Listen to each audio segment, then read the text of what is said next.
morning broke with alarming news. In Sarov, a closed Russian city where the most dangerous Soviet nuclear weapons were once created, a statement was made that cannot be interpreted ambiguously. The president issued an order: install the most powerful warheads in the arsenal on all missiles. Not prototypes, not future projects, but real charges of monstrous destructive force. This order is presented as a routine step for defense, but it looks different. Russia is preparing not for a demonstration of power, but for the actual use of nuclear weapons. The words about urgent equipping are not diplomacy, they are a signal for battle. Against the backdrop of global processes, this decree becomes a watershed, dividing the world of yesterday from the looming catastrophe of tomorrow. The picture looks like this. The United States is preparing for an intervention in Venezuela. The reason is simple: heavy Venezuelan crude. Without it, the US refining industry loses stability, while reserves are rapidly dwindling. Washington urgently needs to seize control of South America's largest deposits. Russia, in alliance with Belarus, is moving troops to the borders of Lithuania and Estonia. Under the guise of joint exercises, a strike group is being formed, tasked with breaking through a corridor to Kaliningrad. From the west, Lithuania; from the north, Estonia. For NATO, this would be a blow right into the heart of the alliance. China is demonstratively preparing for its largest military parade in Beijing. But military experts are certain, after the parade will come the real step: an invasion of Taiwan. The question is not if, but when. Iran and its allies in the Middle East are concentrating forces. Israeli analysts warn of a massive missile barrage. At the same time, the armies of Egypt and Jordan may move against Israel's borders. The factor of the Palestinian population, the majority in Jordan, only increases the risk of chaos. The world seems to have reached the point of a synchronized explosion. 4 directions may flare up simultaneously: Latin America, Eastern Europe, the Taiwan Strait, the Middle East. Each of these could individually trigger a crisis, but if they converge in time, it will shock all of civilization. The first reactions from world capitals were sharp and nervous. In Europe, alarm reached its peak. Vilnius and Tallinn openly call the Russian-Belarusian exercises preparation for an invasion. The Lithuanian Foreign Ministry bluntly stated, "No one is going to enter Kaliningrad through diplomacy. It will be tanks that go in." Poland raised additional units along its border, reinforced air defenses, and effectively went into combat readiness. NATO maps now show new arrows, possible routes of a Russian strike through Belarus deep into Lithuania. In Washington, duality prevails. Officials keep silent, pretending the Venezuelan issue is secondary, but closed reports admit it plainly. The US economy cannot withstand a prolonged shortage of heavy crude. Venezuela becomes the key to the oil lock, and the White House is ready to move while global attention is fixed on Europe and Asia. In China, the upcoming parade is declared the largest in history. Stands are being built in Beijing, thousands of troops rehearse synchronized marches. Yet behind the festive facade looms a threat. Analysts insist Taiwan will be the next target as soon as the parade's fanfare fades. Beijing demonstrates readiness to implement the one state, one nation doctrine, not with words, but with troops. In Iran, rhetoric grows increasingly aggressive. Tehran promises to respond to Israel as no one ever has before. Mentions of a massive missile barrage abound, while regional sources say Egypt and Jordan are prepared to move if fighting erupts. Israel, meanwhile, braces for the worst-case scenario. Its military rehearses responses to a multi-million-man invasion, and the government warns civilians to keep evacuation plans ready. The result is a terrifying mosaic. 4 potential conflicts on 4 continents, ready to ignite almost simultaneously. Behind closed doors at the UN, diplomats ask, is this coincidence? More and more experts lean toward the version of a global scenario, where multiple flashpoints ignite at once to collapse the old world order in mere weeks.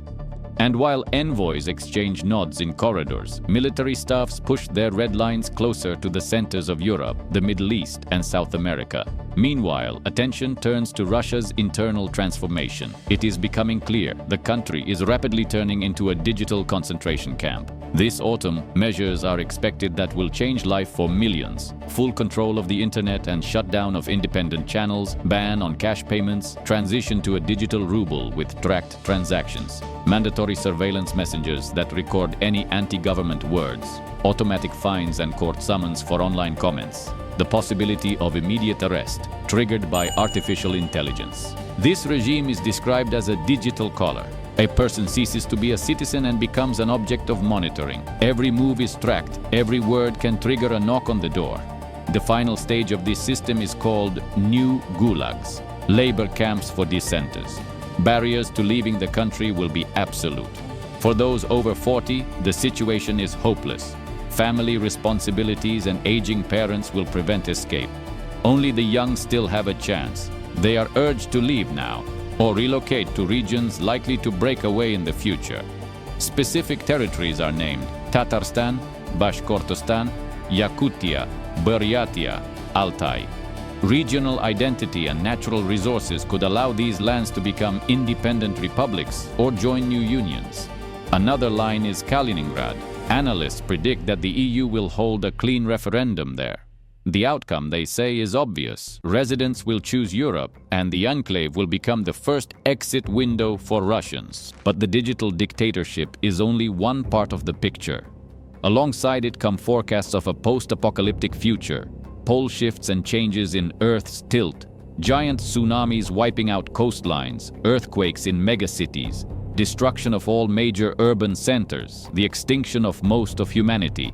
In the harshest scenarios, only 1 in 20 survives. A new civilization will rise in the north. Greenland, Alaska, Chukotka.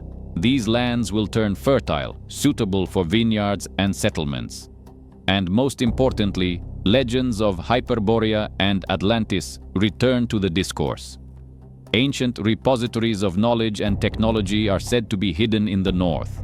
Those who survive may use them to restore the climate, build new cities, and join a cosmic family. Thus, the future is described not as gradual evolution, but as a violent rupture of civilization, where 3 generations perish and the 4th inherits a cleansed earth. Everything comes to one grim conclusion. The old elites can no longer negotiate. Those who have clung to power for decades do not seek compromise. They prepare nuclear warheads. Their plan is to hide deep underground in concrete bunkers stocked with food and water, while the surface burns in global catastrophe. Failure in this logic is clear. The nuclear arsenal is not being maintained as a shield, but readied as a sword. If 4 flashpoints ignite at once, Venezuela, Europe, Taiwan, Israel, the planet will plunge into cascading disaster. Inside Russia, citizens will wear digital chains, every step monitored by electronic oversight. Step left, step right, prison, fines, camps. Yet another path remains: success. It depends on the younger generations breaking free from the script imposed by the old men in epaulettes. Success means rejecting digital slavery, resisting degradation, and seeking territories where freedom survives. This is not a struggle for money or power. It is a struggle for the very possibility of a future.